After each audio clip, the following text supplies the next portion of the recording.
Hi everyone, I'm Michael. And I'm Patrick, and you're watching another episode of Star Wars News and Views. Today we're going to be talking about the Rogue One trailer that was finally released. Finally. We finally got it, and after waiting super late at night last night, finally seeing it at like 11:30 p.m., we watched it. Yeah, it was like 11 o'clock. I was waiting there. I'm like, 6 o'clock, it hasn't dropped. I'm like, they're going to do it prime time at like between 8 and 9. Yeah. 8 o'clock came, 9 o'clock came, 10 o'clock came. I'm like, I was about to give up, and then 11 o'clock. So we finally saw it.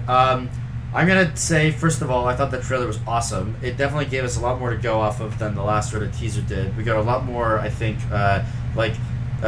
introduction to where the story's going to go, and we got introduction to a lot of characters that we didn't really get to see other than just images of. So that was really cool. I also liked a lot of the really big shots that we got to see. Yeah. Those were really nice. For sure, we got to see a lot of cool battle scenes, which is nice to see from the sort of soldier's perspective. It's very Gareth Edwards, like in Godzilla, how you see it from the ground point of view and this monstrous thing sort of looming. It's so it seems so ominous, and it must be, right? Because a lot of times we just see these the battles from an outsider's perspective, and we get to kind of see the overarching theme of the battle and what's kind of happening, but we never get to see from what's going on from just an actual perspective of a soldier, which I think is Gareth Edwards is gonna do really well, just the scale of it. Yeah.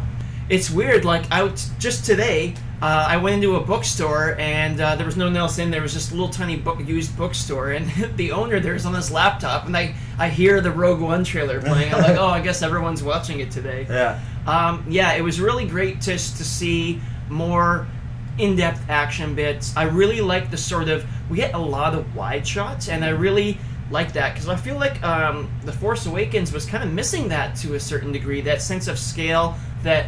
I think the prequels had that very well, where, the shots of Theed or Coruscant or whatever, you get these big metropolises. Yeah, most of the ones in The Force Awakens I think we saw in the trailer, and then after that you had seen pretty much all those really cool shots. Yeah.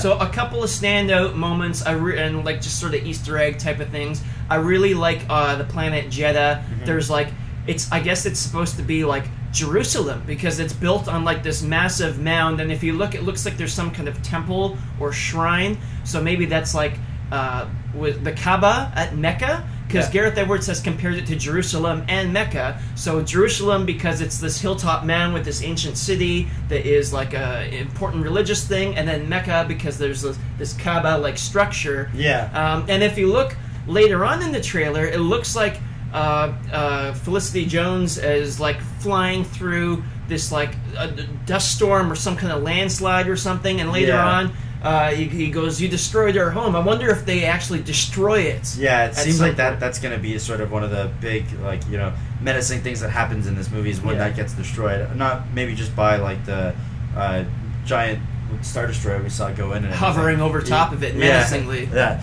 Another cool thing about the trailer was a lot of the moments of the Death Star, the images and shots we got of it. Where it's eclipsing the sun? Yeah, it's Gareth Edwards thought, I love the Death Star in Episode 4, but why didn't they have all these really cool shots of it? We only got a couple of them. So it's all these cool ideas. The one from kind of underneath it, I guess, from the perspective with the dish with the laser at the bottom and everything. Yeah, that's cool. Yeah, it's all these really good eye candy of that. And then also the sun coming over the Star Destroyer as it comes into focus. Which we saw a different shot of, which is repeated. Yeah. But and also the CG on those Star Destroyers, it looks like it's one of the original models. I almost wonder if they actually dusted them off, because they still have them. Yeah. They probably haven't. It's probably just CG, but it looks like a real tactile thing.